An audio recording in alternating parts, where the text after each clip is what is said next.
sabihin at gawin to. Ang kaso, sumusobra na kayo kaya nababad trip na ako sa inyo.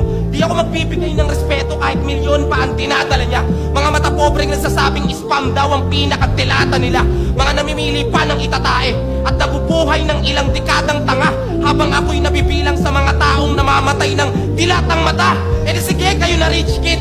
Kami na tong sardinas lang ang ulam. Didiskarte, sumasahod.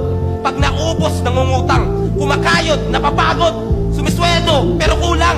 Di naman kasi kami kagaya nyo, mga irresponsableng umaasa sa sustento ng magulang. Hindi marunong tumayo sa sariling mga paa. Mga walang paninindigan. Samantalang ang iba'y nagmimistulang alipin ng paninilbihan. Walang masama sa pagiging mahirap, lalo na kung nagsisikap gaya ko. Pag ako yumaman, okay lang. Pag kayo humirap, kaya nyo? Di ba hindi? Kaya kung usapang pera, sige, panalo ka na apno. Yung dalawang ulo mo, 500. Yung dalawang ulo ko, 10. Pero kung usapang karanasan lang, baka hindi ka makasabay. Pinanganak akong mahirap, pero di ako mahirap. Mamamatay lahat ng bagay na meron ako ngayon. Naabot ko yon sa sarili kong mga kamay. Hindi katulad nyo, nakalahat.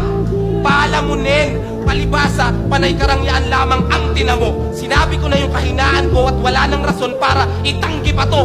Hindi ako natatakot kahit ano pang panlalait ang iba to. Dahil totoong tao ako at hindi ko kinahihiyang mahirap lang din ako.